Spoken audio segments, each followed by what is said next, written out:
Hello, everyone. Welcome to the Love Fruit podcast. And I'm joined here by Adrianna Kollar. I'm just trying to get the name. Yeah, I'm just you got it.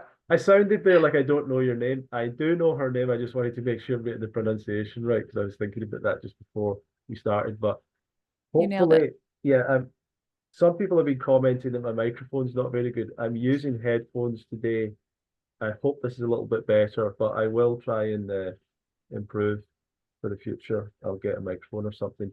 Um, Maybe someone can give me a link below to a microphone and I'll buy it. But um, this is the Love Fruit podcast. We interview mostly people who are on a raw vegan diet, who are experienced with a raw vegan diet, who are helping others with their raw journey, and who have a story to tell as well. But we kind of want to be a place where people can see that, oh, there's lots of people doing this, and there's all sorts of people doing this, and hear those inspirational stories of people who have been able to improve their health through a raw vegan diet. And so I think Adriana has a story like that today.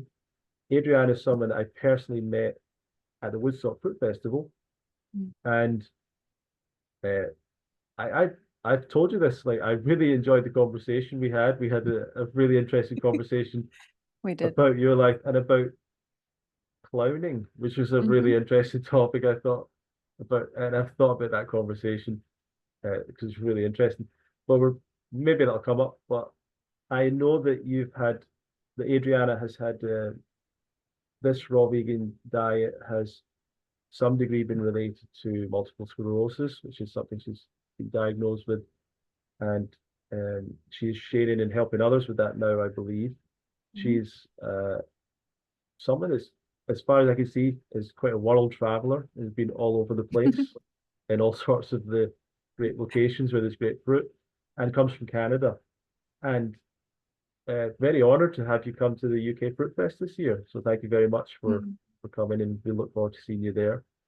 Mm. Adriana, suppose the first thing is just, would you like to introduce yourself a bit more, or share more with the audience of anything I've left out there about what you'd like to say about an introduction to yourself? Sure. Yeah. And first of all, Ronnie, thank you so much for that introduction you gave. It was very, very nice. And it was also such a pleasure to meet you at the Woodstock. Um, yeah. So hi, everybody. I'm Adriana, also known as Adriana Banana here on YouTube. I'm a raw vegan, fruitarian. I have been doing this for about a year and a half now. So not that long, but it feels like it's been my whole life. Like I just love this so much. Yes, and as Ronnie said, I was diagnosed with multiple sclerosis when I was 24 years old. And it's been a long journey since then. In terms of what I do in the world, I historically I'm a performer. I'm still a performer, like actress, of all sorts of things, clown, all that stuff. And I've been kind of taking a break from that to focus on my own health, but also on uh, being able to become a health coach so that I can actually help others do what I have done. Um, yeah, and I'm also an online English teacher, so I do lots of stuff. Amazing. Mhm. And we certainly need more people helping others, health Mm, coaches, all that stuff. We need many people to be helping others with that. agreed. And excellent. And you mentioned being a performer, and I Hmm. find that fascinating. And what does that even mean? Like, why do we perform, and why do people love to watch performances and shows? This is a kind of unconventional question for me to ask, but I just that Mm. came into my mind there. Yeah, that's an exciting question. I haven't been asked that in a while, or that question at all, actually. Why do people watch performers? I think it takes our mind off of reality and we get to enter a new reality. It's like when you like to watch a movie or read a book. It's just in a different format. Like now it's either live, which is very exciting. It can be very exciting, especially for, oh my gosh, for clowning, because with clowns, they don't pretend like the audience isn't there. The clown Mm. is right there with you. In fact, the clown looks at the audience, looks into people's eyes, responds to somebody coughing. It's so awesome.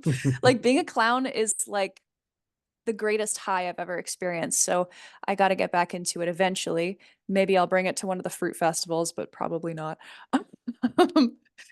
Yeah, but that's what I think people really get from it is potentially an escape from reality, but also a way to relate to a story being told about humanity. And I think that Mm, can be a really powerful thing. Um, for yeah. the example of clowning, clowns really show people a mirror. They basically take a giant mirror, not literally, but metaphorically, and show them themselves. And that's what makes people laugh. Like clowns aren't actually, in my opinion, like funny. They show people reality. And then people when you're wearing a red nose and you do that thing that people recognize, it's hilarious. Like like if you can imagine yourself or like imagine somebody beside you who's like freaking out in traffic and they're yelling at the person in front of them, watch them and then imagine them with a clown nose on. Changes the whole thing. Now it's a freaking comedy. Right. Like best. Yeah. Yeah. Um, I think that I mentioned that I think this is part of the conversation we had where I was talking about a TikTok account that's like a guy, and it's as if it's SeaWorld or something. It's Mm, somewhere kind of park, and they're in front of. I'm pretty sure it must be some kind of SeaWorld thing, like they're in front of where they would bring out the seals to do a performance or whatever, or the whatever killer whales or whatever they do at these parks. And as people are coming into the audience, there's a guy that's like a mime. I think mm, he's called like Tom the Mime or something. And he's got the white face and he's got the kind of French striped clothes and whatever. I don't know right. why that's the uniform of a mime, but and he's got gloves on. And Yeah. as people are coming in, sort of like you're saying, like he's mimicking people and he's like walking behind them and he's just having a laugh with people, totally mute, like he doesn't talk. Mm, And you can just see like he's obviously he's very good at it, like it's funny. But in my experience as someone that's put on events and stuff, I'm like, that's brilliant for getting people settled and getting people mhm, comfortable and taking people's minds off what they're doing. And like there should be more of that in the world. There should be mm, more situations where you can bring in someone like that has that talent um yeah. to just take the tension away. Yeah. To just take that tension people feel in these new situations. Mhm. So it's there's a real function for it. There's a real use for it. It's great, and I think that's comedy is a lot about. But Yeah. no, I'm fascinated by that. But we'll get into more about what's relevant maybe for the audience. But um, your background really, and Mm. sort of where you're from, and how were you brought up in terms of your diet? Because I'm assuming that you weren't brought up on a vegan or raw vegan diet. No, no, I was born in Canada and yeah, totally standard Canadian diet, I suppose, for my whole life up until I was around 20, I guess, yeah, 23 or 24 when I went vegan. But yeah, up until then, it was just all the junk food. My parents weren't supporters of junk food. They didn't bring junk food into the house. It was maybe a once in a while thing, like there were Mm-hmm. some cookies in the cupboard or something. But when I got older, I used to sort of rebel and I would eat as much candy as I could at my friend's house. Or if we went to the movies together, we would sneak a whole bunch of candy in and I would just eat so much of it. And I did all the, partying, some drugs and alcohol, all that stuff. I didn't really realize that I was abusing my body at the time. So I just thought I was invincible because I thought, oh, well, I look really healthy. And so therefore I probably am healthy and there's nothing to worry about. So I just didn't care. I was like, I work out, I look great. I don't need to worry about, what I'm eating. Who cares? It's a The a teenage good health, mindset. yeah, a good healthy self-image at least. And Mm. and did you have any health issues then? You're saying not really, but did you have anything growing up that you were struggling with? Well, I feel like most of us do have health issues, but we don't actually think they're serious or Yeah. that they're a signal for anything until later. But, I had the regular stuff that many people have, like colds and flus at least once a year.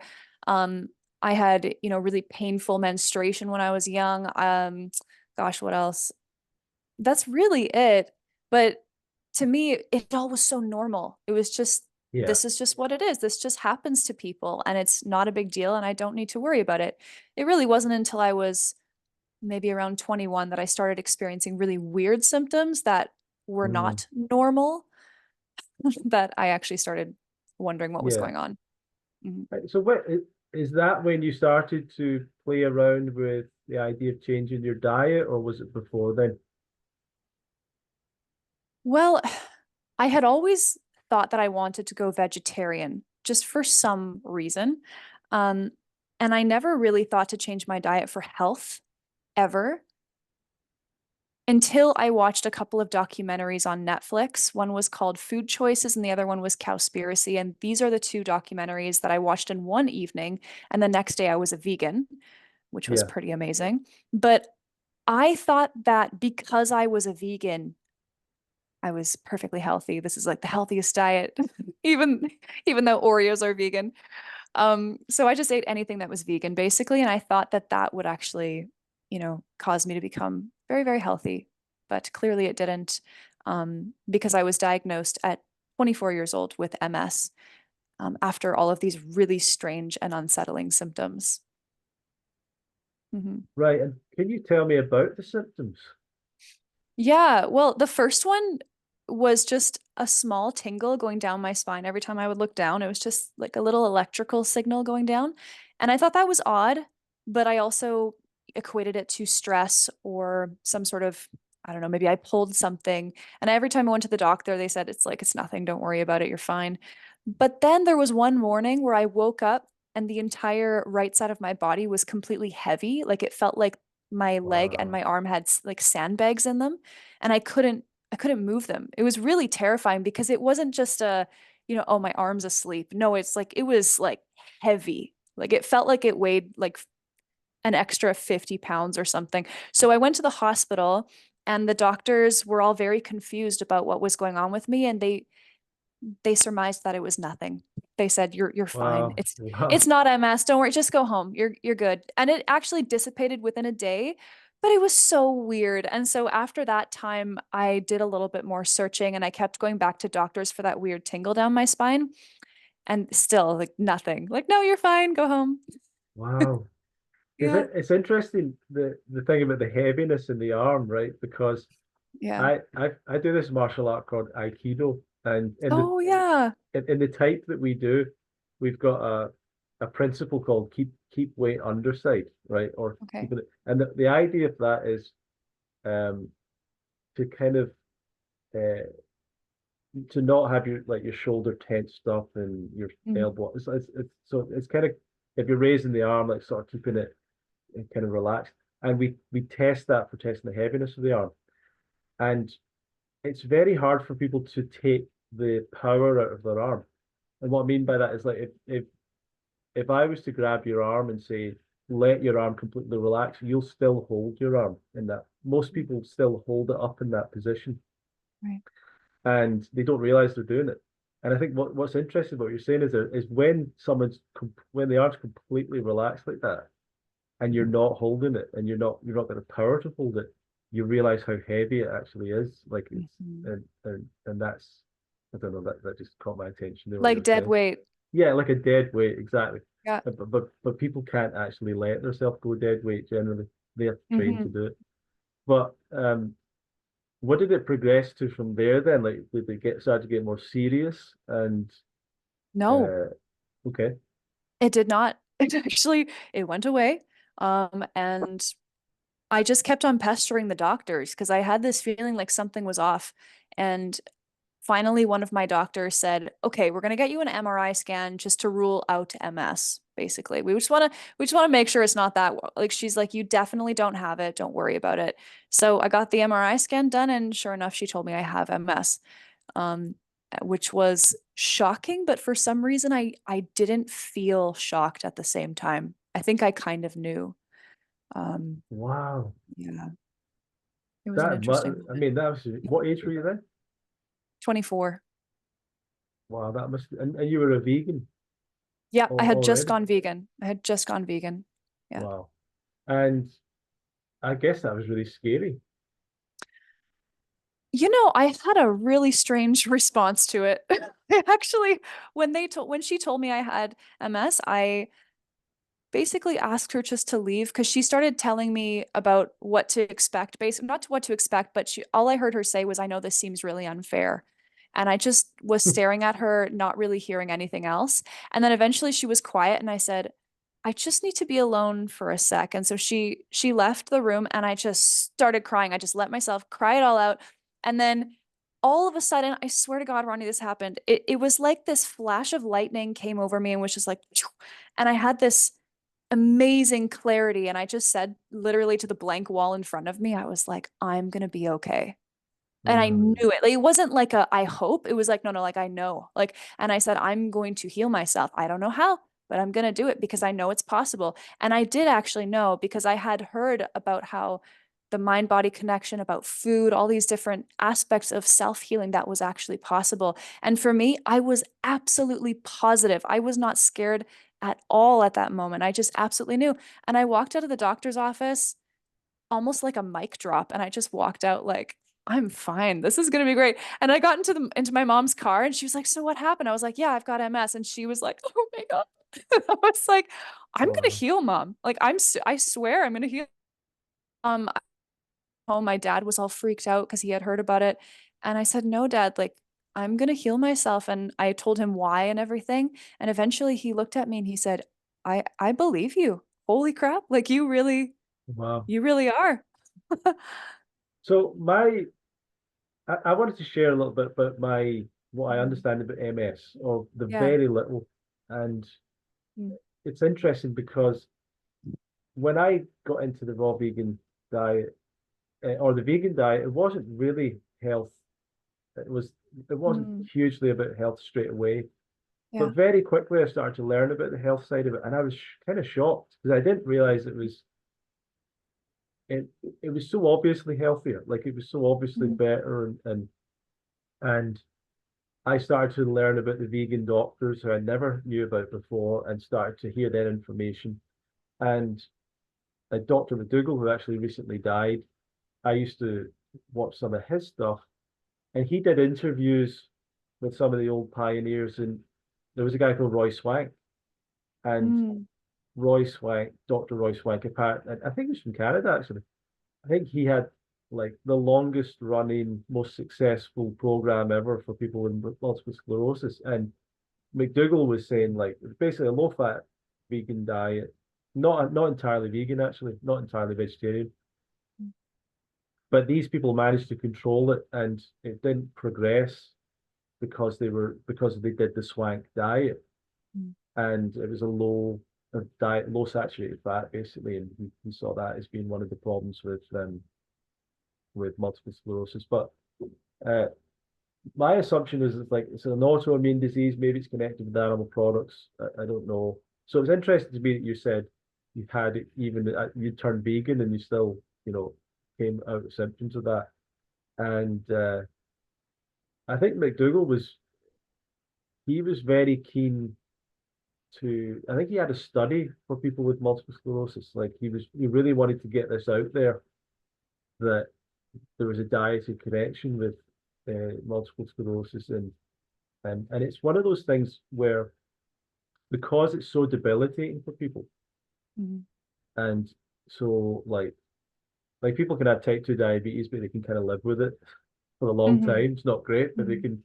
they can live with it. But some of the multiple sclerosis can end up in a wheelchair, really disabled, really can't live for a normal life, and so the impact of getting this information out there should be really big for the MS community, I suppose. Um, but I'm kind of open to the idea that maybe there's more to the story. Maybe it's not always diet related or whatever. So I'd like to hear maybe more about what's your research on this been and what's your understanding of it all. Mm. Yeah. Okay. Well, when I first was diagnosed, I thought that my diet stuff was taken care of. I was like, I'm vegan, like I'm good. Yeah, However, you can be on a vegan diet that is also unhealthy or that is also very inflammatory, which inflammation is one of the biggest problems for people with MS, right? So I didn't realize that my diet was really high in fat because I'm sure you've heard from Doug Graham that, like fat is kind of sneaky in that way. Like it adds up Sure. really quickly. Hmm. And I didn't realize that I was eating so much saturated fat. I was having a lot of oil, a lot of those processed meats and all that kind of junk food, right? Yeah. Chips, fries, Yeah. burgers. So at first I didn't care because I had no symptoms that were really significant, right? I had nothing was impairing me at all. So I thought, well, I'm on the right track. So I was all about mind over medicine. I was all about trying to heal my mind. I really because what I had learned from various teachers was that um, the way you think and the way you speak about your life actually affects your reality and your body. So I was really, really into that. Um, I started doing a lot of meditation, which was fantastic. It helped me grow in so many ways. It helped me transform in so many ways, and I'm forever grateful for that. And I still love that information. I still study it. One of the biggest things I learned from that mind over medicine type thing is from Dr. Joe Dispenza. He talks about the sympathetic and the parasympathetic nervous systems. And so when you're in fight or flight, which is the sympathetic nervous system, this is when you feel fear, anger, um, hatred, any sort of negative emotion, worry, all of those emotions actually turn on your fight or flight nervous system. And your brain does not know the difference between reality and what's actually going on in your mind. It's the same to your brain. So this is a survival mechanism that actually shuts off all of your healing and repairing digestive mechanisms in your body so as to give energy to your arms and legs so you can either run, fight, or hide most effectively, because that's where all the energy needs to go if there's a lion chasing you. Like you need that energy. Um, on the other side, on the flip side, there's the parasympathetic nervous system, which is the opposite. It's when you feel really good, all those good feeling emotions. This is actually when the healing and repair mechanisms are turned on. You're able to digest properly. And so I learned that in my childhood, I had really high stress. Basically, all of my childhood, I felt like I was always walking on eggshells, which is like a low level anxiety to be living on pretty much all the time, which takes a huge toll on your nervous system and your body. So, if any sort of pathogen comes in, it's much harder for you to fight it off, that sort of thing. So, this could have contributed to the MS, as well as the bad diet was compiled on top of that as well, just poor lifestyle choices I was making, as well as some injections I had received when I was younger. So there's a whole host of possibilities for why I actually got MS. Um, and so, yeah, so to answer your question, I initially got into the mind over body type stuff. Mhm. Right. Excellent. And at what point did you start to go to a raw vegan diet and think you had Mm. to change your diet? And how did Mm. that develop? Well, I had a little healing crisis in 2020. I had my own personal pandemic. Um, and I woke up one morning with really intense tingles and numbness in my feet. And over the course of like the next 5 days, it just slowly and really insidiously spread up all the way through my entire legs, my entire bottom half, everywhere. I couldn't feel anything in my bottom half or barely anything at all. It was really terrifying, up into my torso. And then all of a sudden it was in my hands. I couldn't really feel them. And then even parts of my face. Hmm. You're in a really sunny situation. Are Yeah, you okay? maybe just Yeah. change that. Like the sun's nice, but not when it's blaring in your face. That's got to be uncomfortable. Okay. There we go. That's better. But yeah, so that was a really scary situation. I basically went numb the entire bottom half and then some parts of my extremities as well, like my hands. Um, so when that happened, I was kind of panicking and I realized that I needed to change my diet.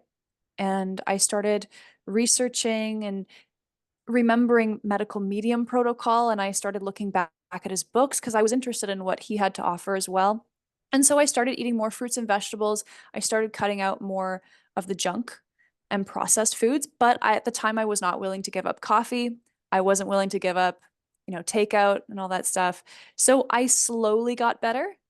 And I did that kind of thing for about 2 years, which allowed me to slowly heal because I took out a lot of the crap and I brought in tons of fruit and more vegetables as well. But I still had really high fat, and I didn't realize that that was actually stopping me from healing. So it was kind of a roller coaster. I was up and down. Sometimes I became really skinny because I wasn't really eating at all. And then all of a sudden I would gain weight back. It was crazy. Until what year was it? Maybe 2022? I think, no, 2023, maybe. No, 2022. Yeah. I watched a video actually online by Eli Martyr. Do you know Eli? Yeah. Yeah. He had a video called The Curious Case of the Fruit Eating Man. It was about him being a fruitarian. And I was just blown away by his video. It just made so much sense to me. And then I came across another woman named Rebecca. She's also on YouTube, and she healed herself from multiple sclerosis with a fruitarian diet. So I was just like, holy crap, like there's something here. I got to try this. And then I remembered that I actually had Dr. Doug Graham's book, The 80-10-10 Diet, and I had it on Audible, but I had only listened to it, I think, halfway through once many years ago. And I thought, who cares? This is not for me. But then I listened to it again and was just so blown away. It was like I heard it for the first time, and it made, like you were saying, it just made so much sense to me. And I was so excited. And I think when I make my mind up about something, like I make my mind up about it. So like I was like, I'm a raw vegan now. And I think it was not overnight. I think I had like a couple of potatoes and a squash left. So I was like, okay, I'm gonna eat that. But yeah, and then I went raw vegan. So that was about a year and a half ago, October, I think 12th, 2022. Yeah. And like, well, how did that go then? What did you notice improvements, or did you notice any differences? What did you notice when you started to eat like that? Yeah, it was a big difference actually. It was probably within a couple of days to a week that my symptoms just dramatically improved. Like I just got so much better so quickly. My digestion was amazing.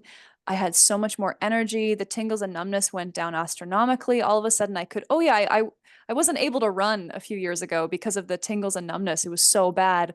But yeah, after raw vegan, I could run a 5K pretty much every day because I was really Wow. hardcore back then. Um, yeah, and I was just back to, exercising the way I had used to, and my balance was coming back, whereas before I was kind of unbalanced and I wasn't really balancing properly. Wow. Yeah, That's really dramatic then. it's very dramatic. Yeah. Yeah, when I was just before I started to go vegan and raw vegan, I had Mm. these developing pains in my hips and knees, Wow. specifically my hips. Now, I don't know what that was, but it's one of those things that if I went for a walk, I started to feel it more. And I was Mm. probably 27 or 26, like I wasn't that old yet, I suppose. And in the first week I went vegan, raw vegan, which kind of happened at the same time, that disappeared. Like, Mm. oh, kind of like what you're saying, within a couple of days, that just wasn't happening anymore. Yeah. And I don't quite understand how it can be that quick. You know, there's things that we don't know fully. I think there's a lot of stuff that we don't really understand yet, and like I don't know what that would have turned into for me Yeah. if I'd stayed on the. That's not why I was doing it, but that's just something I noticed, and I think about that. Like, what was that the start of? What was that going to become? And I don't know. I don't know the answer to that. So I don't have a great story to tell people of like, oh, I was going to have that was going to be something really terrible, but I got rid of it straight away. You know, but that is the thing that is so fascinating for me is like within a day, within 2 days, it can be a big dramatic difference for people. It's really Yeah. shocking in a sense. And then you kind of and then it's not that long that people kind of take it for granted. They're like, yeah, of course I'm healthy, it's good. Yeah. But Wow. so how did you even learn how to do it? Like, how were you doing the diet? Did you just follow 8 to 10 10, or were you figuring it out yourself? How did it all work out? Well, because I read the book front to back within a few days. And I was so convinced, so inspired, so excited. And I was also really inspired by Eli and Rebecca as well. They're fruitarians. And I wasn't like staunch fruit. Okay, I'm going to do fruitarianism. But I was really inspired by Rebecca because she had actually overcome MS with just only fruit. And she does like fruit vegetables as well, like cucumbers and zucchini and all that. So I thought, okay, I'll do that. So I actually started that way.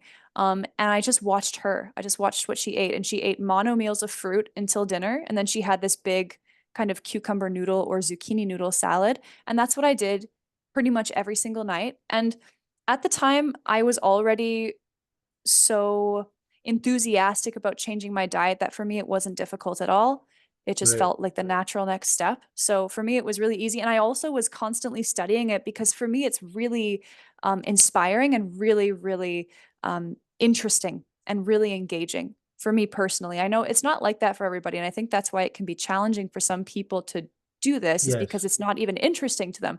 But for me, it was just endlessly fascinating. I couldn't believe it existed. But I also Yeah. couldn't believe I didn't know about it until then. So, Yeah, that's similar to my experience mm, but a lot of people don't do that. They don't really get into this as deeply as that and really yeah. figure it out. Eli's going to be at the festival. I thought you knew that Oh, that's already. wonderful. I think I already knew that. Yeah, Right, that's yeah. wonderful. Um, he's great. Rebecca, I never met, but she was called Texas Fruitarian at one point. Yes, That's who she yes. is. I've never met her, or I don't think she's that active anymore. I'm not sure. No, I Not wish she as was. active. I love her. Yeah. Yeah, yeah. But that's so there's a lady who went to Woodstock whose name is Anecha, maybe? well, Annette. It was in it. Did Annette MS? She had MS, yeah, and she healed with just fruit. Oh, I didn't know that. Yep. Yeah, she told me her She story. she probably said that to me because I've interviewed her, so I do know Mm, that in the back of my head. yeah. Um, there's another friend of mine that was MS as well. She was a little bit further down the line with it, and Mm, but had stopped it with the fruit diet as well. wow. So that's one of those things where you know because I've had those experiences of meeting people, and I'm sure there's been more. It's one of those things that I feel I don't really want to say to anyone, this will definitely work for you, but I do feel a certain level of confidence in saying, Mm, give it a try because there are might as people, well. yeah, there are definitely people that it's worked for. Yeah. Um, do you want to share a little bit about what does your diet look like? What does your lifestyle look like? Have you done anything else? Has it mostly been diet that's helped with the MS, or is there Mm. anything else that you focus on? That's a really good question. Because I think you need to focus on the diet, but then there's also other aspects that need to be focused on as well. Even Doug talks about it in his book. You know, there are so many aspects to health. It's not just the diet. But what I've done is I initially started with the diet because it was most exciting to me and it had the most dramatic effect for me personally. Um, what I noticed is that on a raw vegan diet, especially low fat, I basically do no overt fats ever. So I don't do avocados or nuts and seeds right now. I'm just allowing my body to completely heal because I must admit, I still have some tiny nagging symptoms that still haven't gone away, but they're so small that they don't affect my life the way they used to. So Mm, I'm still allowing my body to heal. But oh, what was I going to say? Um, what is my diet? Okay, so yeah, I um I basically just eat really low fat raw vegan food, and right now I'm just doing fruits as sort of a cleanse in a way. Um, and that has been really, really good. However, for myself, I noticed that that underlying anxiety I talked about earlier that was with me in childhood is still sometimes there. And so I do a lot of emotional work. I do a lot of self reflection and self development work. It's really important for me to find ways to be more calm and also not just calm, but also to do what I really enjoy doing it, what makes me feel really happy. I think that a lot of people maybe go through life not doing what they love to do. And so there's this, low level of stress or high level of stress, but they think that they're obligated. And I don't want to obligate myself to things that I don't enjoy or that I feel obligated to do. So in my life right now, as much as I have responsibilities and make sure I take care of those, I still try to focus on bringing in more joy into my life via good friends, good activities, like coming to the UK Fruit Festival and buying my favorite fruit, doing yoga, whatever makes me feel good. So I think those are also really important aspects as well. And sleep. That is something I'm working on right now. And I think everybody ought to allow themselves to be very well rested as well. I think sleep is really, really important. Mhm. Yeah, I think Doug says something like adult portions of rest or something like that. I think he Adult says portions of some of some care or something. some kind of phrase he's got for that. Yeah. Yeah, or big portions. But yeah, I mean, I think that the modern world, in a sense, is great. You know, people there's this rising thing of mental health issues, and it's Mhm. people are doing more and more things, and they're openly saying. I think in the past, this is the thing that in the past, people did sports and people did things, and it was good for their mental health, but no one said that out loud. You know what I mean? Nowadays, I'm seeing more and more people saying, I'm starting a running group or a walking group or a knitting group or whatever, and it's to help with mental health. Like they actually specifically say, like, we need more connection. We need more Yeah. people getting together, doing things, getting outside, activity, movement. Like the modern lifestyle that some people have has become isolating to a lot of Yeah. people, Mhm. and that is definitely negative for people's health. And Yeah. people don't live in community anymore. And even the process of walking through the world, and you're really walking. Well, for me, a lot of the time, it's a world of strangers, Yeah. and like I know my neighbors a little bit. I don't really talk to them that much. I don't really know them that well. All the people around me, I'm just constantly bombarded by people I don't know, and I Mhm. I don't. I'm not sure how good that is for people. And people can spend days, weeks, even without seeing other people, without even sometimes without talking to other people, and still having a job and stuff. Like people have got fairly successful lives where they can kind of avoid people, and I think all of that is negative, is a negative thing, in the sense that there's a lot of people that avoid the stress of exercise, which is actually good for you. There's Mhm. people that are avoiding the stress of social life, which is actually good for you and kind of essential for you Yes. to have contact and community. And I think the festivals have taught me that, not just my own, but for going to the being part of Woodstock Mhm. has really taught me that in a big way, that when I was at these events, I felt like this wave of like well-being, this feeling of not just like the food, because I eat the same anyway outside of it, but the feeling of being there, of just like, oh, I'm with my guys here, I'm with the Mhm. tribe, I'm with family or whatever, and just that well-being feeling, like that, just this something that just was so great. And when I think about, it's really hard for me promoting the festival to put it into to convince people or share it with people and say, well, actually, the value for me will be, for me personally, of coming to these events. Well, I say the UK Fruit Festival, like, is there'll probably be a moment where I'll be maybe having a conversation with you, Eli, a bunch of other people that I know, and we'll just have some amazing conversation that, Mhm. and or some great activity together, or some shared experience or whatever. And that is priceless to me personally. Like that kind of stuff is like magic to me. I love that stuff. And that's why I've been going to these events and why I go back to them, and had these great friendships and these great moments, and um, certain topics and conversations I've only really ever had at food festivals. Mhm. It's so great. And it's great when people kind of, at the end of the week, a lot of the time people say, uh, I've there's some people that actually don't.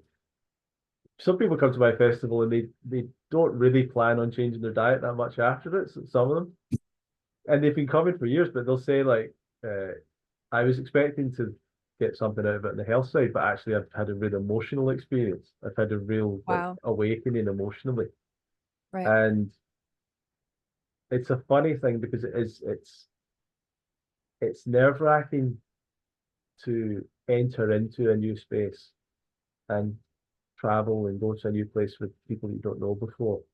But it's so quick that people get to know each other and get comfortable and start to think this is amazing. Like I'm so glad Mm. I came to this. And Yeah. it's really hard for me to convince people sometimes in advance.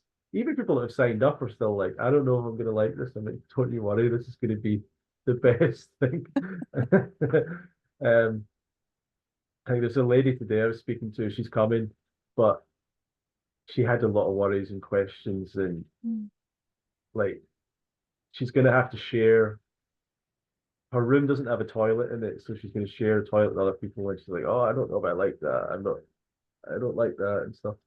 And I'm saying like you're gonna love these people. Like you're gonna Yeah. wonder why if you ever worried about this at all. Like you're gonna love the fact you're sharing a toilet with these people. So true. Um but uh but yeah, I mean you've for a short period of time, that's amazing that you've made this progress and everything. Have you made any particular mistakes that you would share about?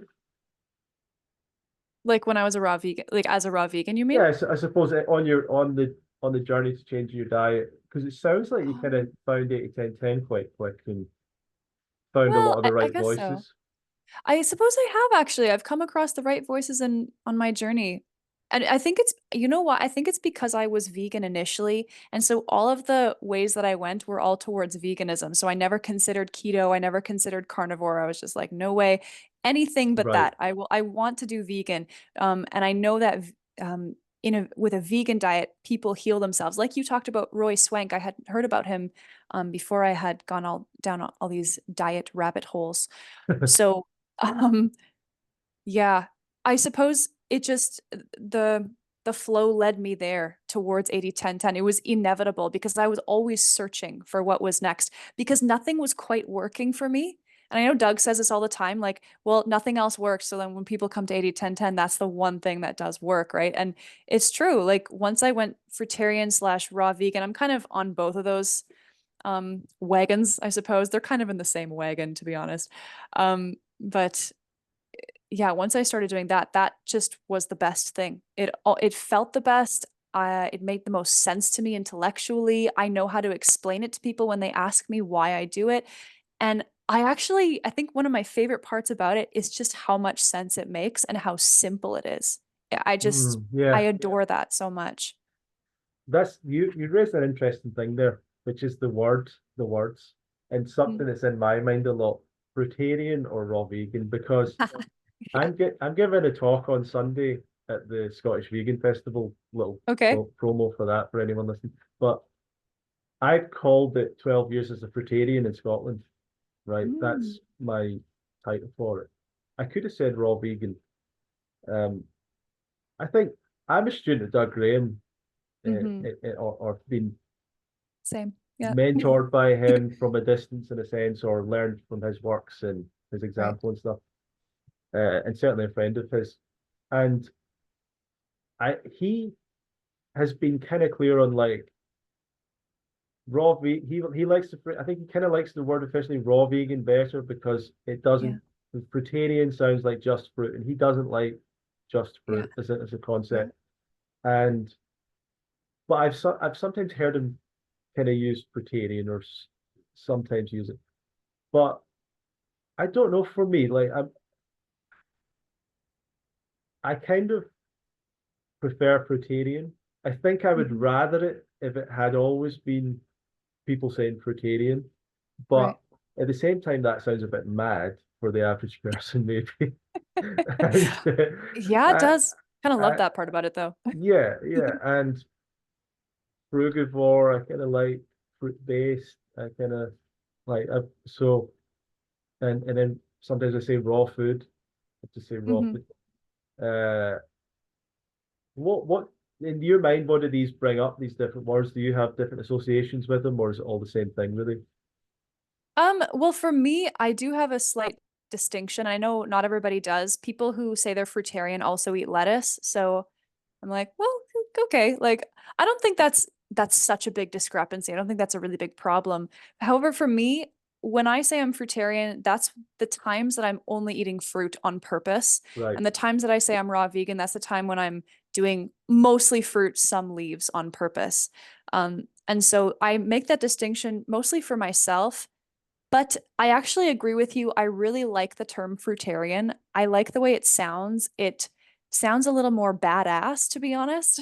Like, and it's almost like a way of like sticking it to the standard diet. Like, I'm a fruitarian because I kind of love that it sounds a little crazy, as you kind of mentioned there.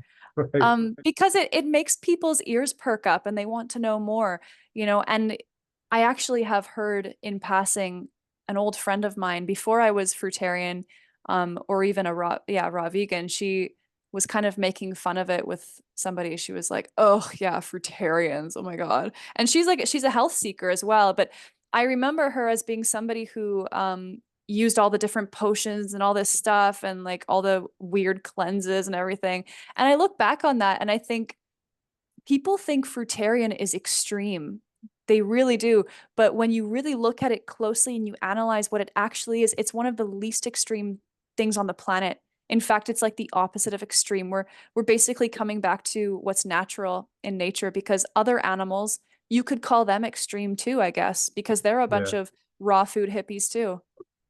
Like they are like all the other animals are raw food hippies except for us. And we're like, raw food is weird. Yeah. It's like, no, no, no, you're Qu- weird. Quite literally, like they're all barefoot. They all Yeah. let their hair They're all grow. naked. They're all a They're bunch all of naked. nudists. Yeah. And they're all raw food. So Yeah. absolutely. And it's funny though, for me, I'm glad that you're so bold like that. I still get moments of feeling if I was to walk into a place and people go, "Oh, Ronnie's a fruitarian," in front of a big group of people I didn't know, I would still be like, "Oh," I would tense Oh. up a little bit. I don't go, "Yeah, that's me." I kind of go, "Oh, I don't want to get that attention. I don't want Why? every. I just feel uncomfortable with it. Mm. I've not. It's something that I've not figured out in myself yet. I still feel a discomfort with that and a general discomfort with um I was thinking about that earlier with certain things like I don't like to shout too loud about myself in public. If I Okay. was having Yeah. a conversation with someone, I'd be quite discreet. I don't want to be Right. like, yeah, I'm a fruitarian. I want everyone to know this, and it's not just fruitarian, it's like any aspect of me. Like I kind of don't like that. Yeah. I guess it's because part of me is assuming it's a negative attention. Mm. And maybe I have to start realizing actually there's a lot of people that would go, oh, that's interesting. They do. Right. Yeah. So I That's interesting that you said that. Sorry, go ahead. no, that is something that I've been thinking about because I had a friend that came here once and we went places and he would when we were talking to people, he would say, "Do you know he's a fruitarian? He's done this," and he would say these things, and I would just be every time I'm like, Like, yeah, I would feel the tension, like, oh, because I guess it's like I don't know. It's maybe an expectation of some kind of confrontation or something mm, negative is going to come from it, or judgment, or mm, whatever. yeah, And maybe that's just the background I've had. Maybe that's the culture I come from. That I just it's possible. yeah, yeah. Mm. So fruitarian as a word, you're you're pretty much certain for you that's fruit only. Is that all types of fruit, or just sweet fruit, or botanical fruit, or any way you put Oh, that?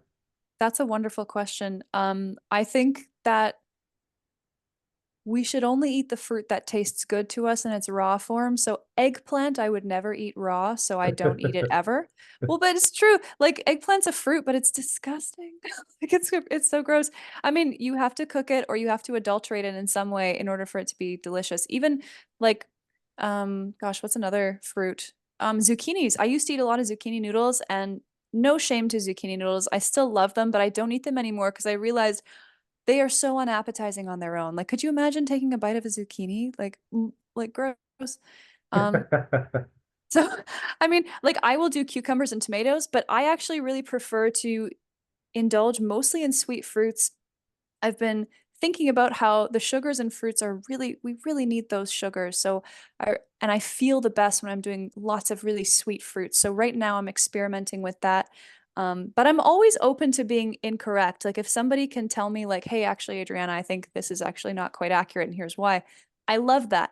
Yeah, But if it doesn't get beyond the, like, if it's not within the realm of simplicity and what makes sense to me, then I can't adopt it. I'm just like, no, like it yeah. doesn't. I have always been on the fruit side of things, and like, so when I came into the raw vegan diet, firstly, some of the people I was following, I didn't exactly know what they were eating, Right, because they weren't doing here's what I eat in a day all the time videos. Like a lot right. more people do that now, but even and even going to festivals, I was still trying to figure out what are these people eating. Like I was with them in real life and sort of trying to watch them and stuff.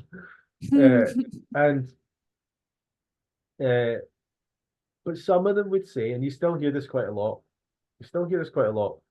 You you know you need to have your vegetables. Make sure you have your greens. You need to have a lot of greens. Some people say a lot of greens to make this work, Yeah, and yeah, that's never felt right to me because it's almost like they're saying this is the healthiest diet, but see if you make this one little mistake here, and see if you don't have these greens, this you're gonna mess yourself up. And I'm like, but there's people that are doing a much worse diet that are, yeah, they're messing themselves up, but it kind of takes a long time. yeah, Like it takes time, and it's they can still live a life on it to some degree or yeah, other. And the idea that we're on such a knife edge with the fruitarian diet, like I've never liked that. I've always thought, but I think that goes back to the fact that a lot of people, especially some people who've been doing this for a long time, their experience is that they've met people who were trying to just eat fruit. And yeah. Doug has stories of people that were trying to eat just one fruit, multiple Mhm. stories of people that he met that were like trying to live on, like one guy was trying to live on tomatoes, right, which is bizarre, right? Oh, not a Yeah, good idea. but he met people that were trying to live on oranges and all sorts.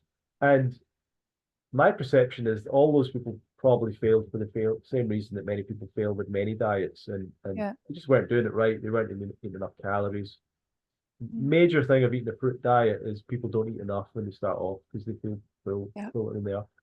And so I've always had a personal um and while all these people were saying that, there was always Anne Osborne who was like, I'm just Mm. eating fruit, but wasn't pushing it in anyone's face. Yeah. But that's what she was doing and still does to this day. And I I mean, I've done long periods on just fruit, but I do eat salad at the moment and stuff. Mhm. But my direction is towards fruit only. Mm. I don't know if I'll make it a dogma or like a exclusive thing or this is not what I do. Mm. But when everyone's saying as well, natural diet, this is your natural diet. And I think that at first I'd hear people say, once you go back to your natural foods, your taste buds will change and the vegetables will be like really salty and delicious. And I've never really had that. I don't really, if I eat vegetables, it's generally as a form of a salad of some kind and not that I'm like loving the vegetables on their own. Occasionally I've had that experience, but I do sort of sense that the fruit really makes sense to me, and the vegetables kind of less. And some of the vegetables are really bitter to me. Some of the greens Yeah. on their own find really difficult to eat on their own. Yeah. So I've eggplant I've never actually eaten in any form, I don't think. But Mm. interesting enough. But I yeah, my favorite time of doing this diet was 3 or 4 months of eating just mangoes in Thailand and Ooh, loved that. they're so good there. And Oh my God. it was not something I was trying to do because I've seen too many people who get into this and kind of very quickly they're trying to do something extreme. Like Yeah. for whatever reason, make a name for themselves or stand out or whatever, they're like, I'm just gonna do a juice fast for a year, or I'm gonna do, a 50 like really long water fast or this and that. So I never liked that kind of tendency in people. Mm. And I was with someone who wanted to do 3 days on mango, and I'd never done 3 days on one fruit. I'd literally never, I'd been a raw vegan for like 7 or 8 years, and I'd never done like one fruit only for Right. days. And so I did the 3 days of mangoes, and I went, I'm going to keep doing this. I like this. And Yeah. I'm the kind of person that when I get into a little bit of a momentum, Yeah. I just keep riding that. I'm just like, I'm going to Mm. keep this going. I love like keeping a little, like people that have their Duolingo streak of like, oh, Oh, yes. Yeah. 500 days of learning French every day or whatever, you know. Yeah. It's like that kind of thing. I love that little streak. So I, but I love that because every day I was basically eating the same thing, which Hmm. is so simple. Like totally took the thought process out. I loved the mangoes were amazing. They were the best thing at the So good anyway at there. the time. Yeah. And it was, do you know what it is? It's we don't realize that for me, and I get this with certain other foods, but it's definitely like salads or certain vegetable fruits or vegetables. I had this thing of they become like a bigger focus of your, for me, became a bigger focus of my mental space where Mm. I'd be thinking about what am I gonna have in my salad or what am I gonna. Well, I was a big tomato addict as well. I love tomatoes, and I'd be thinking about tomatoes and thinking about when am I going to have some more tomatoes and all that. And when I just was on sweet fruit only, it's just like that's there's an opening in my life for like food is not a stimulation thing. Right. That's what I like about sweet fruit and about fruit in general. It's Yeah. not a stimulation thing, and there's no addiction feeling. So it's like you're eating as a yes, you're eating as a choice to eat and an enjoyment to eat, but not because you're like thinking about eating all the time or you're Yeah. like I need to eat something to have some excitement in my life or whatever. Right. And what I found was because I'd removed that other aspect of my life, I was now open to what else am I going to do? Because I still wanted the stimulation or whatever, or the excitement, but now Yes. I'm not getting it from food. Hmm. Fruit is exciting, but it's not the same way or whatever. Yeah. And so that led me to writing a book and going and doing things and wanting to explore and do things more. And like life opened up more. And that's what's exciting to me about the idea of a fruit diet, fruit only diet, is that Mm. how much are we kind of worshipping our meals, our food, like and kind of that's our excitement for the day. That's our thing. That's our little enjoyment, little pleasure. Mhm. And really it should be, I'll have some mangoes and then what am I going to do? Yes. That's kind of food should, and that's what I love about fruit. It's just like it's so undemanding as a food. In every Mhm. way, it's like totally undemanding on you. It doesn't even like if I had those mangoes sitting with me right now, I'm not desperate to eat them. I'm just like I can just enjoy looking at those mangoes for a while and I'll get around to eating them in the right Yeah. time. That's what I Yeah. feel about them. So Yes. uh I just wanted to say that I'm on that I'm kind of on the wavelength of fruit and fruit only. Mm. And I'm coasting along. I think I'll maybe get to that point or do that. I'd love to do the mono island thing again. I kind of like to do banana island. Oh, I And did that. I'd love to do bananas only for a mega long time. Like Wow. this is a goal of mine at some point. I've not quite committed to it. But there was a guy that did potatoes only for a year, Yes, I know about right? that guy. But that's what I'd like to do, like bananas only for a year or 2 years or something. Because I think my life would just change in the better in so many ways if I did that. Yeah. I honestly think that I would be on another level of Ronnie. You know what I mean? I'd be the next one. I think so. And I feel my best on bananas, I think they're one of the foods that, Really? yeah, they're one of the fruits that I would say consistently I feel good with. Mm. I've not actually ate a lot recently, but um we've had a really good flame grape season. Do you know flame grapes? Do you ever get No, those?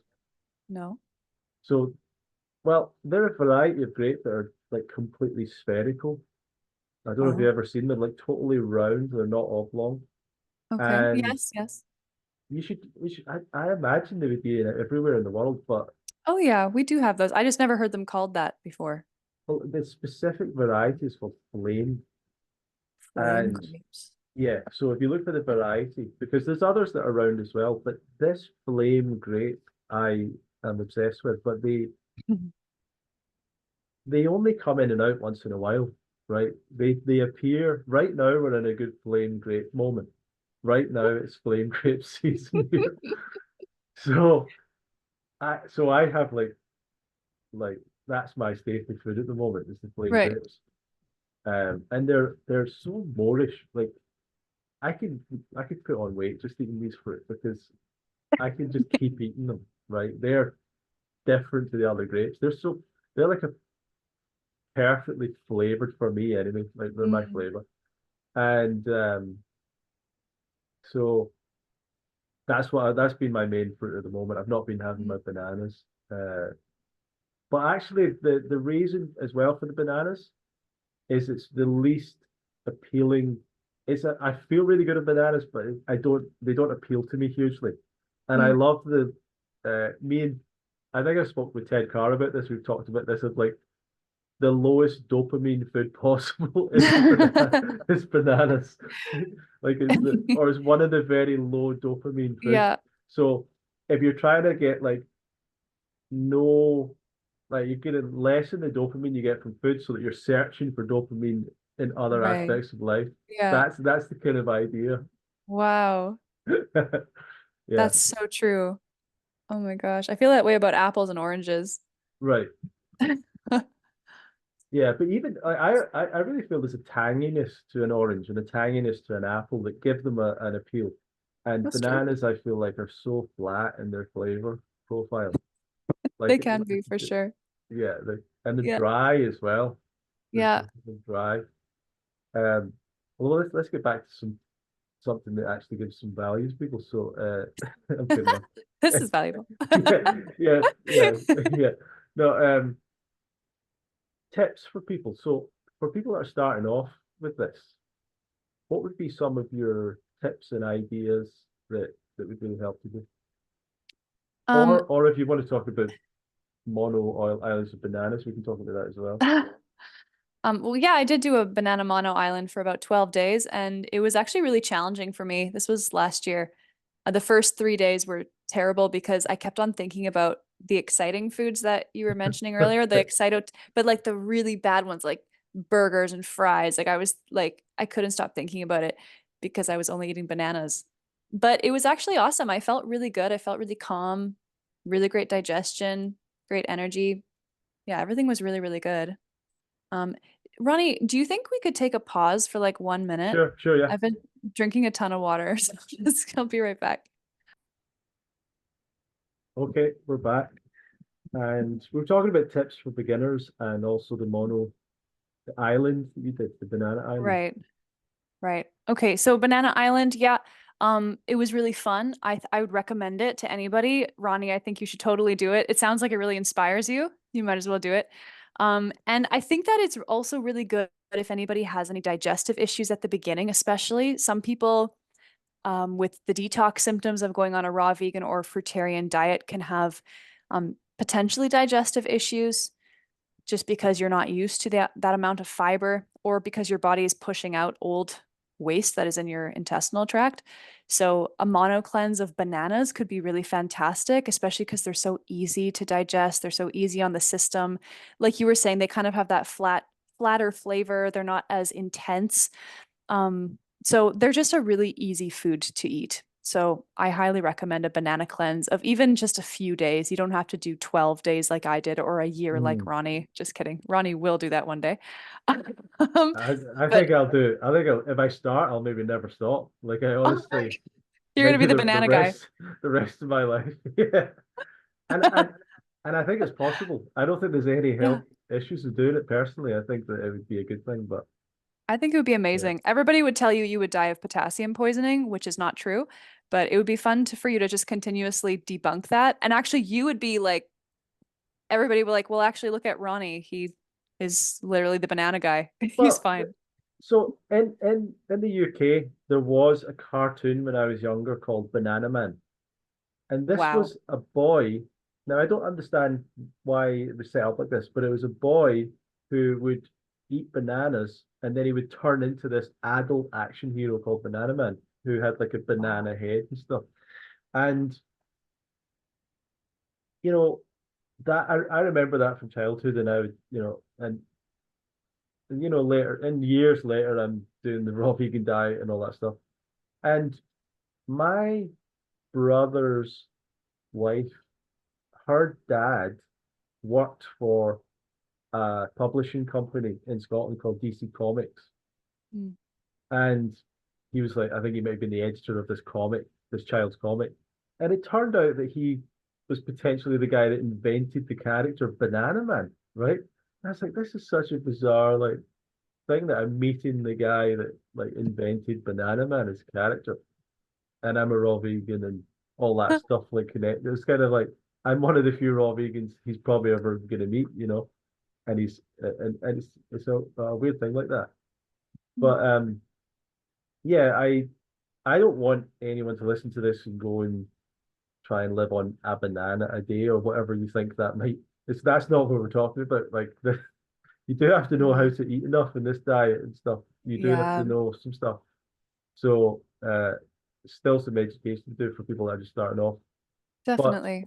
but I believe in it. And personally, I don't know what you think about this, but I think a lot of people, vegan and raw vegan, need to have a bit more confidence in what in the diet. I think there's a lot of people. Mm. I'd like to hear your opinion on this, but I think there's still a lot of people who have fears and concerns about the raw vegan or even Mhm. vegan diet. And I've seen a bit of a trend of people saying things like, "Oh, you need to get more protein. You need to make sure you get enough protein in a raw vegan diet. You need Yeah, to make sure you get your this, and you need to make sure you need to supplement with this." I've started to see that a bit more, and yeah. I'm like, this is not the message. Like this is not. I'd like to hear your thoughts on that. Sure. I mean, you're absolutely right. There's a lot of fear about the raw vegan or fruitarian diet because it sounds way too simple. I think that people are afraid of that simplicity. It's like the answer cannot be that simple. Like healing cannot be that easy. Come on. But actually, from my own experience, it is. It actually is supposed to be that simple. And again, we just need to look back at nature. And that's what I would recommend to anybody that's afraid or thinks they need to supplement or thinks that they're missing out on all these nutrients. Go and ask giraffes if they're missing any nutrients. Go and ask, freaking monkeys or elephants or the fish in the sea. Like, are you getting your iron? Are you getting your folate? Are you getting your protein?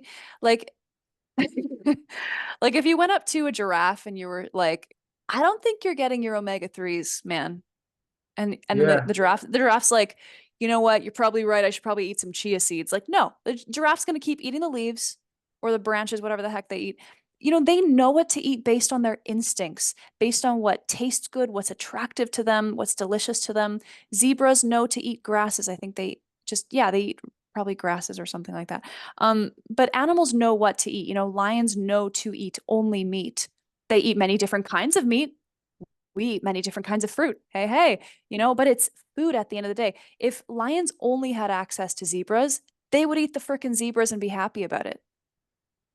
They wouldn't be like, oh, but you know what? We need some water buffalo. oh yeah. Like, I think I so. Yeah, go ahead. well, I I think that my kind of spiel on this is that people don't get that the science of nutrition and all that stuff really came about as a result of the realization that food was causing diseases and causing Right. issues. So he started to True. study it.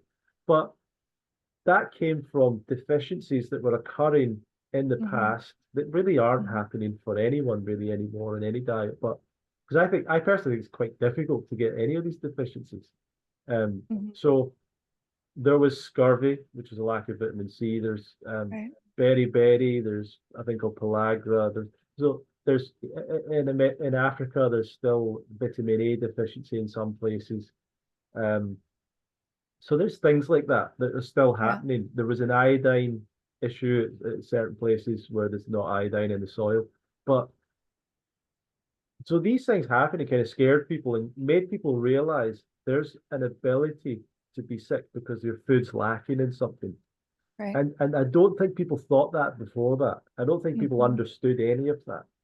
Mm. And the irony of that is that all of, or almost all of those situations are as a result of not eating a fruit diet.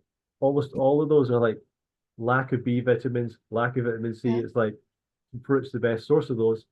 And you know, and vitamin A even common in fruit, you know, it's a good source. So really most of these things are vitamin issues that people were Mhm. having as a result of not having fresh food because vitamins perish when you just store food, uh when you cook food, and Mhm. things like grains don't have some of the don't have as much vitamin C and stuff. So there's issues that can come up when people do these very restrictive diets as people had to in the past at times. Mhm. And really that's just a sign that they weren't eating their natural diet. They weren't eating fruit. The irony of all that is that instead of people seeing that, what they see is almost like the fruit diet is is the most deficient of all, right? Yeah. Like that must be the worst one. And um, the things that people have focused on are protein and Yeah. minerals, Yeah. right? And no one's ever really had a protein issue across the entire human race. and Yeah. and no one and really minerals, like people go on about minerals, but there's not really people having mineral issues at all, really. Mhm. And and the only one I could think of is like the iodine thing with the soil in certain limited places. Like it's not even, you know, and I just think that those things have been connected to marketing information for selling supplements and various products of that nature, which has been a very powerful message that's hit a lot of people. And it's developed this awareness of deficiency and this story of the food supply is really bad, which is what people kind of inherently believe now. And unfortunately, organic as well came along and they said, and everything's sprayed with chemicals. So a lot of people, their position on fruit is it's all lacking in nutrients and it's all sprayed. That's how a lot of people in public see fruit, and it's not fun. And it's not fun, why, yeah. why the hell would I eat this? Right? I don't know about you, but jackfruit is really fun to eat, I've got to say. I don't know if Oh, you ever tried it. yeah, I think it's all fun, right? But it's It's all fun. for the average person, it's like that's not fun. You know, fruit's not fun. Um, I think it's the funnest thing. I think it's the, Hmm. but I think I, you know, fruit for me is, I think it's so missing in so many people's lives. I Yeah. honestly think it's almost like when Christians or whatever, and I've got nothing against any religion, right? I'm not trying to make any point, but some of these people No. are like, you know, people are missing Jesus in their life or whatever, or they're Right. missing God, or they're missing like there's a big hole. A lot of people are missing fruit. Like Yep. it's a big part of our entire psychology and consciousness, and like Hmm. our ancestors would have had this long relationship with fruit, with the trees, that we see flashes of it in Yeah. our, like people don't realize that's what they are. That's the fascinating thing Yeah. about it. It's like people are opening presents on Christmas Day, and it's like the reason that's exciting to you is because it's opening fruit. Like it's the same Hmm. it's the same action.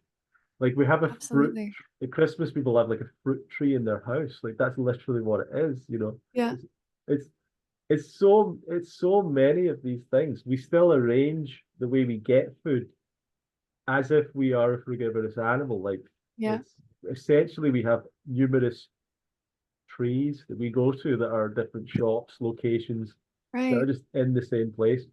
Yeah. That's how our psychology works.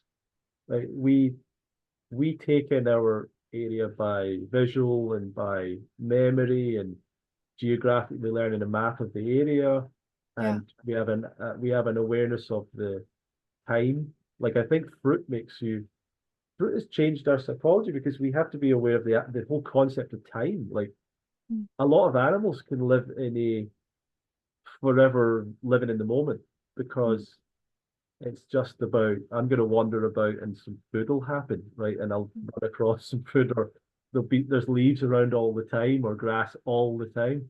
Whereas fruit is a not all the time thing.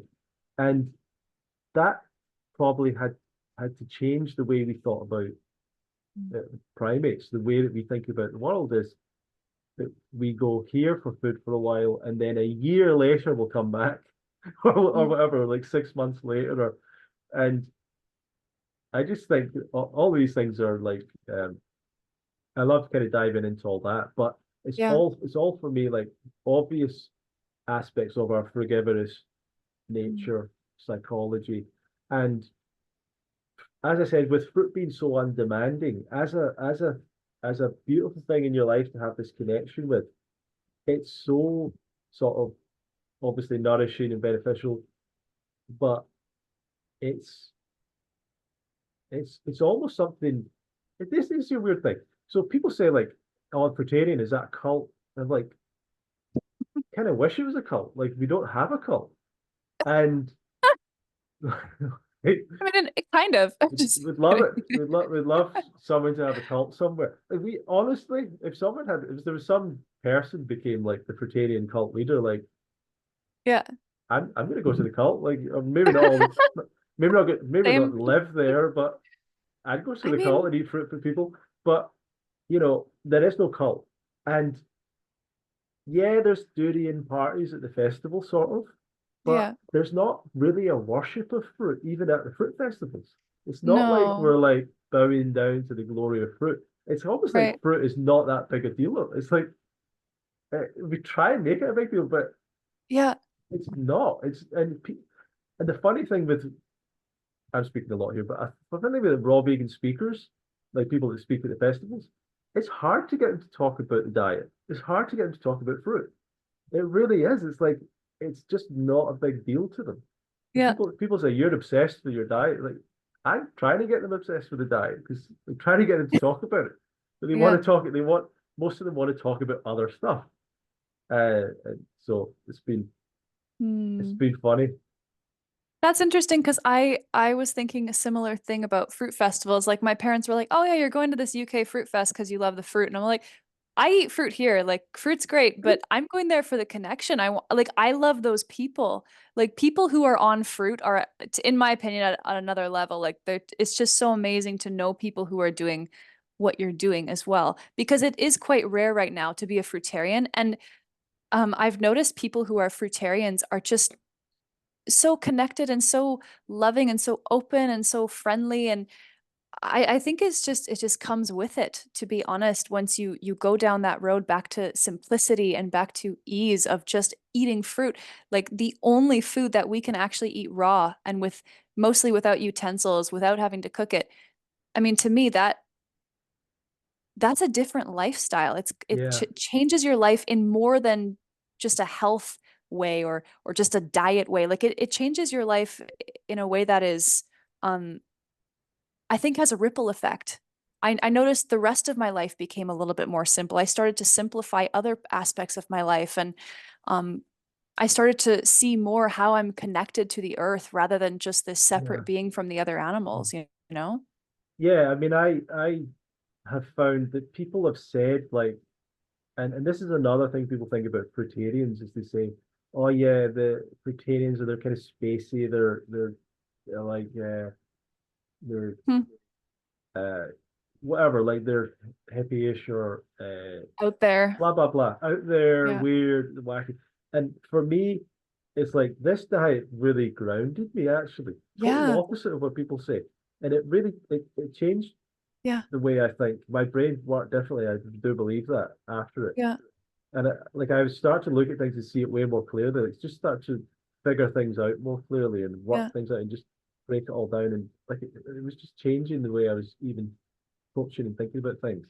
Wow. And I profoundly felt in the first few months even of fruitarian diet, eating more fruit. Is I was at work at the time. I was working in an office and we'd have a lunchtime break. And I remember just a number of times when at a certain point of the day, my brain just felt like it went into this. weird like overdrive mode, or like it just felt like Mm, something was happening, and mhm. stuff was just happening in my body that I couldn't. I don't know what it was. I can't.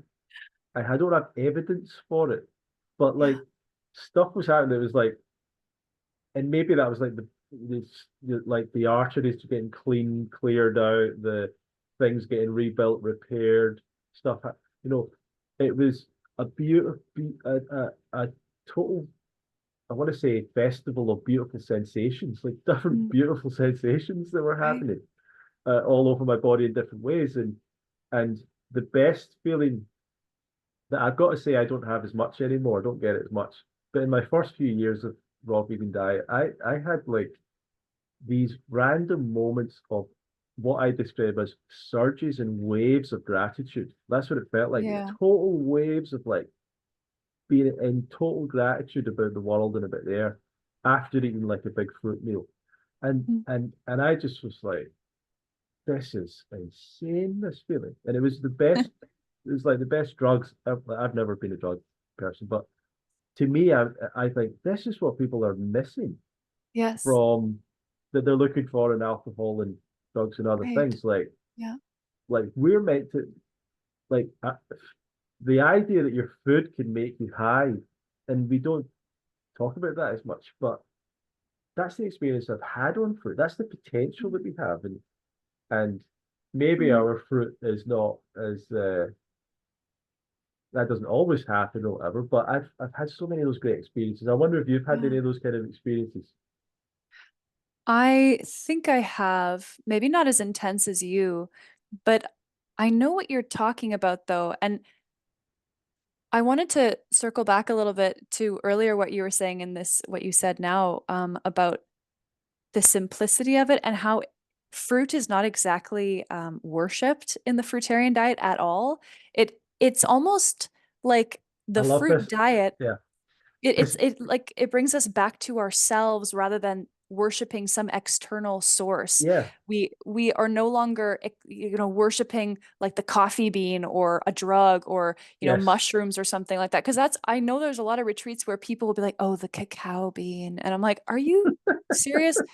That thing is literally toxic. Sorry, everybody who likes cacao, but okay. Have fun with your poison. But even alcohol, drugs, all these things are worshipped by people because they are an escape from your true self. It's an escape from reality as it is now. But I think when we just eat fruit, and as you were saying, after eating a fruit meal, you felt so much gratitude, but that wasn't for the fruit. You were feeling gratitude for life. You were really, like yeah, you said, you feel grounded. It's like you're not dressed up like, like you're trying to show off that you're a hippie eating only fruit. Like you look totally normal, Ronnie. Like you look very, very healthy, but you're just like, we just look like normal people. Like you know what's really interesting? After I went on a fruit diet, okay, so first of all, I used to be real flashy. I had really short hair and I always had to style it. I always wore tons of makeup, and there's nothing wrong with that, but I noticed I had what seemed like a bigger ego. I really wanted to people to notice me as like a little bit strange. I wanted people to think I was different. But now that I've been on this fruit diet, which actually makes me different, right, um, I don't really care about that anymore. I care about like sharing this right, with people. I just want people to know how healthy you can be. And I love the feeling at the Woodstock Fruit Festival of our connection together. The fruit was great. It was amazing, but that wasn't the experience that I was there for. We yeah, were there for the experience of being with each other. And I think that's what's missing. You were talking about this earlier. This is what's missing from our lives right now is we're all really kind of isolated in our own little bubbles. yeah. Um, whereas we really need that connection and sharing. Um, Well, yeah. I'm fascinated by like so Mm. we talked about the word worship there, and people Yeah. worship, and people want to worship. There's something Yeah. in us. There's an abandon to it. There's like people and men in countries all over the world. They go and watch football teams and sports teams, and they are like worshiping the players as a form of Yes. worship, as a form of like and they and actually it's a great feeling to be like that guy's fantastic. I don't know why, but they love that, right? To Yeah. to find someone that is amazing at something and that you can kind of pour that feeling out into. I don't know why, but Yeah. people love it, right? And our brain is looking for a goal and sometimes an object to go towards and a vision and whatever. And at the same time, we have this propensity to create, turn things into heroes and into almost religious figures, and like sports stars or musicians or artists or politicians. Like, we've got this weakness in us, which in the democratic countries of the world, like, we have systems in place to sort of stop someone from just taking over the whole country, because that could happen. Like, that happens all over the world still, where you have these like big cults of personality, and it's like people are looking for something to pour their dedication and something into, their worship into, and the religions uh, in history started off saying, "Oh, let's worship the sun, let's worship the moon, let's worship the animals, let's worship," and like none of those quite worked out. Like a lot of them, like there was different problems with that. Some of them were worshiping like storms and the nature spirits, and this paganism where they're worshiping nature, some degree, and all that stuff. And that was kind of unstable for whatever reason, and that turned into monotheism, like worshiping one god. So there's like one god, not all these many gods that, like, whenever you feel like it, I'll worship the sun today, I'll worship the, like, there's one god, he's the overall god, right? And he's invisible and he's everywhere, and he's ultimately good in all ways, and he isn't like, and it's like this concept that's is, and those religions have lasted so long because that's just the concept. You kind of can't, there's nothing above that, right? There's not, and it doesn't change, and it doesn't matter how much bad happens in the world, it's still whatever. So it's interesting to me, and then you've got the figure of, say, Jesus Christ, Buddha, all these different religious figures. So I'm interested in all of that stuff, and then I'm going, but fruit is like, in some way, fruit is what's missing on some level. Not entirely. I know people need other things, but fruit, there's a big fruit gap in people's life, and it's not worshipped. And it's like one of those things that where you can worship humans, you can worship the sun, and we can worship animals. People worship all this stuff, but there's something about fruit that is special, because, like, even among the fruitarians, we can't worship it. We can't even. It's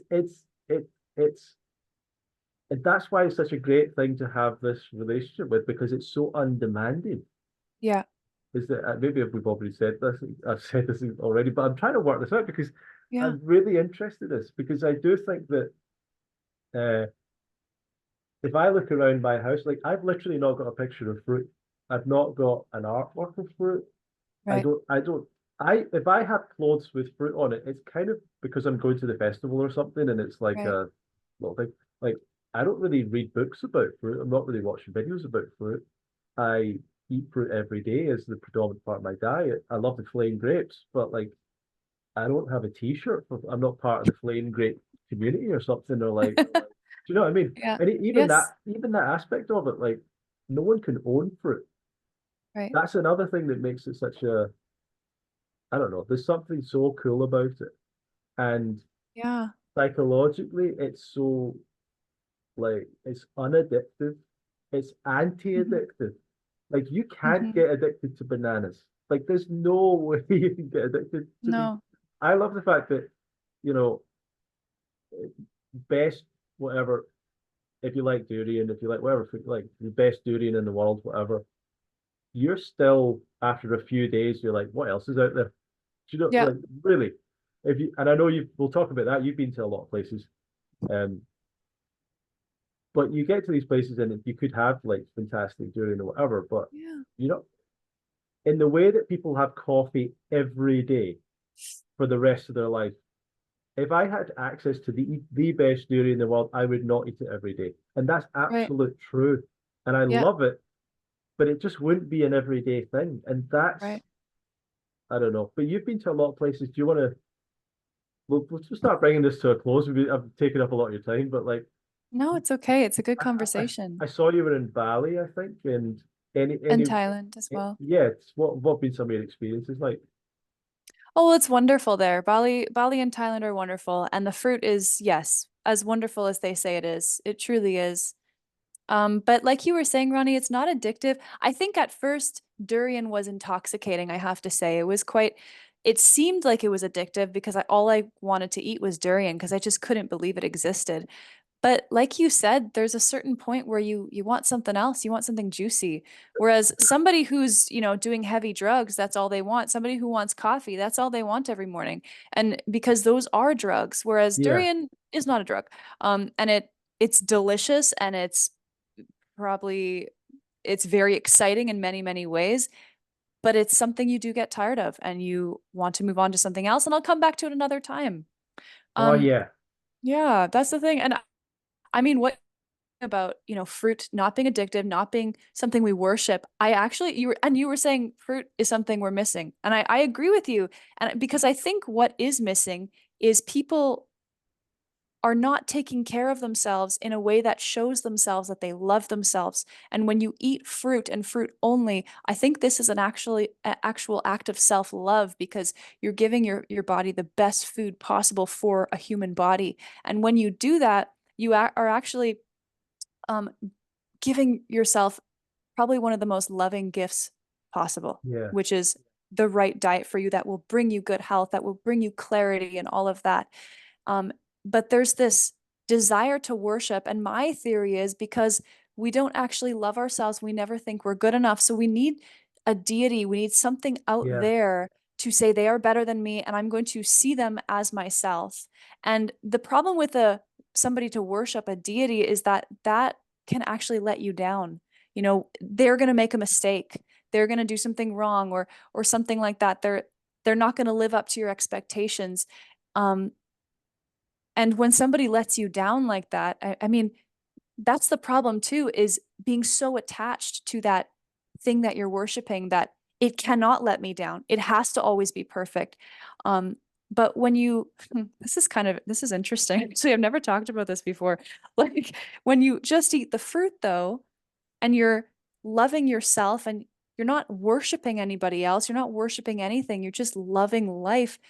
I think it's a lot harder to be let down by anything, including yourself, because you're truly respecting yourself and respecting life, that you're more in the flow with things. I don't know about mm, you, but mm, I've talked to a lot of fruitarians, a lot of raw vegans say that when they started this diet, they not only felt more calm, they also were less reactive to circumstance, yeah, which is huge. And this is why I said most of the fruitarians I meet, I just love being around them because they're so much less reactive and they aren't as easily angered or frustrated. They're more at peace with themselves and with life and with simplicity. They don't feel the need to be better than other people, like competitive, which I think when you were saying something's missing, I think those are the traits that are missing, but it does start with the diet. If you're eating dead animals all day and drinking stimulants and eating stimulants, then you're going to be at that adrenaline state, which puts you in fight or flight, which makes you more competitive, which makes you less compassionate. I mean, if you're eating dead animals and disassociating from it, like it's happening, mm, but you're just choosing not to look at the torture and slavery that's happening to animals. I think that actually has a huge effect on somebody's psyche. It doesn't make these people bad people. It just, they don't know. They don't yeah, know what they're missing. yeah. And I just I wish people were introduced to it as children and it was a natural part of their life. And Yeah. it's when I see children start to get kind of indoctrinated, and I really think that it's cooked food is a culture. It's not part of our nature. It's a culture, No. and developing cultures is part of our nature, but like it's not part of our true nature to. And there's so much denial going on when people say Yeah. things like, "We became intelligent and our brains started to grow because we were cooking our food," and I'm like, how does that work out? How were we intelligent enough to cook food and then became more intelligent? Like there's none of the other animals are anywhere near cooking their food or making No. fire. And some of them No. are really intelligent. Like some of them are pretty damn smart. But like Yeah. they're nowhere near that. And we were able to do that we were intelligent enough to do that, and then Yeah, like doesn't make sense. And then it the other doesn't. side is the carnivore side. I was thinking about this, that they believe in like persistence hunting, which is the idea that we can run really long distances. So their concept is Oh, we would run after like a whatever you call a deer or a yeah. cow or something, and we wouldn't be able to catch it, but we could just keep on running after it, and it would keep on running away, and eventually it would collapse because it would become dehydrated and stuff. And and I'm just like, that's just the weirdest way. This is the dumbest answer. And it's like after a couple of hours of running, or 3 hours or 4 hours, however long this takes, Yeah. because it's that's what they're saying. Like it takes that long. You're now miles away from the camp that you live at with all your family, or is the idea Yeah. that we're all running as a big crowd? Like These it's are just justifications. wacky That's all it ideas, is. but these have serious scientific respect about them. And it's because there's such a huge denial of this, such a huge But that's the denial. thing. There's denial, but and I think these kinds of studies, there are so many studies done that are studied, I mean, sorry, they're done so that we won't look badly upon certain substances and products. Right. Like, I mean, the dairy industry, the meat industry, the coffee industry, they've all been what is that word? Subsidized by, Sure. certain companies in order to say like, well, actually coffee's kind of good for you. And like there's some stuff in red wine that's actually okay, even though it's total poison, but hey, don't tell anybody. Like, I mean, yeah, there's certain like substances in different products that, oh, like this one piece of it is good, but the rest of it's garbage. This one piece of it's really good though. So it's good for you. Like, Yeah. no, like you want the whole package to be good, not just a little tiny piece of it. I just think it's just ludicrous. Um, I thought it was also funny you said cooked food is part of our culture, and in the word culture is the word cult. Yeah. But that's it. And here's the thing. So if you look at videos of how did we used to make bread, and this is why it's Yeah, so bizarre. The idea of like, oh, we were just cooking food. Like, there's so many steps to that. That took so yeah, long to figure that out. yeah, And you so you have to figure out what the this you have to get seeds of a plant, you have to have yeah, land, you have to prepare it. There's so many steps. It has to grow, you have to keep pests away from it, you have to then at some point perfectly in the year start to harvest it. You have to harvest it in the right way, you have to dry it off, you have to then process it, you have to mill it, you have to turn it into a flour, you have to like step, like so many steps to that. That yeah. is so complicated. It's so And complicated.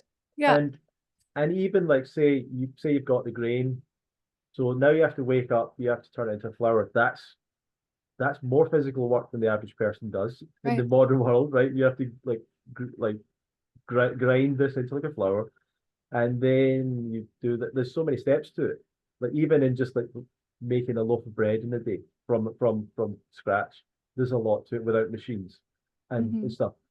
And you have to make a fire consistently every day and keep that going. And it's like it's so complicated. And It is. this is my thing about that. I would not do that for like we went to the I went to the I went away for the weekend with my family, and my mum I gave her like a list of what to buy me, like just buy this, they're like great, this amount of grapes, coconut water, but and really simple list. And she still turned up with a whole bunch of stuff that I didn't order. Like that's just the way she always does it. Like she always gets a bunch of stuff that and so she had mangoes as well that were nice. And she had a jackfruit. And she's like, look, I got a jackfruit. And I'm like, okay, great. But in my mind, I'm going, I like jackfruit, but I don't really like getting into the jackfruit and trying to get it out, right? So I I can't even be bothered cutting open the jackfruit and figuring pulling all the stuff out. And like that's literally why I don't have jackfruit much. It's Yeah. not any other reason other than it's a little bit time consuming. And I do enjoy it a lot. But that's enough for me to go, I'll just have something else, right? Yeah. And but human beings would do everything to make bread. Like they would do everything to have their rice. They would do everything to have their Mhm. whatever that staple thing of the culture was. Yeah. And they developed cultures around the whole process of we need to make Mhm. that thing that is the stimulation, the addictive thing that we turn into Yeah. alcohol. And that's the thing about the fruit thing is that like we love fruit, but we would do 8 hours of physical labor to make every day for 6 months to make fruit. Like we Right. really would.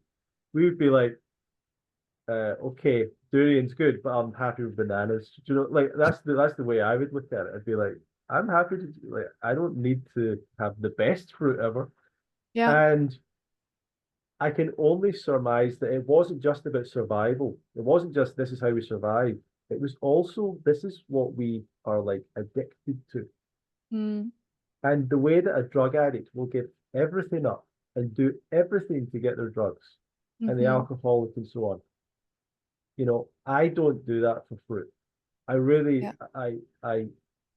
I can barely stimulate myself enough to like cut it open properly or whatever. I'm just like, I don't want to prepare it, put it on a plate. Like, I'm just, how can I keep this as simple as possible?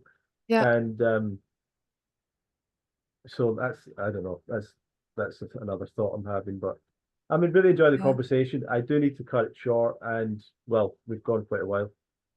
Let's finish off. Tell people where they can find you, maybe get Mm. advice from you, get some personal help from you, and all that stuff. Sure. Yeah. So they can find me on YouTube. My name is Adriana.banana. And that is with Adriana is with two N's. And you can also find me on Instagram. It's Adriana Banana with an underscore at the end. And yes, I do personal coaching as well. So if anybody is wanting health coaching for whatever they're going through right now, I offer a coaching service right now. And yeah, we can also set up a short free consultation just to see if that's something you actually want to do with me. Yeah, that's it. Yeah, great. And I'd suggest people, especially beginners, get some coaching because I mean, I Mm. wasted a lot of time trying to figure it all out myself, to be honest. And It's like, so true. I And should, then people fall off the wagon because of that, because they don't know what they're doing. And you can slip up so easily with the smallest problem. And sometimes, like even Doug says, it's just a tiny little shift yeah, to make it all better. And that's all it is. totally, Yeah. totally. Well, thank you so much, Adriana. And for Thank everyone you. watching, go and check out everything Adriana's doing. And hopefully we can do this again sometime Yeah. or get a presentation from you on something. And yeah, really enjoyed the conversation. Looking forward to seeing you at UK Fruit Fest. Yeah. And hopefully this will definitely go out before UK Fruit Fest. So everyone that is listening and watching, there's still some spaces left if you're interested in coming. So feel free to reach out. We're going to have a really great time and it's going to be a lot of fun and you'll get to meet myself and Adriana's coming as well. So that's Woohoo. excellent. So thank you everyone. See you in another episode of the Love Fruit podcast. Thanks so much, Ronnie.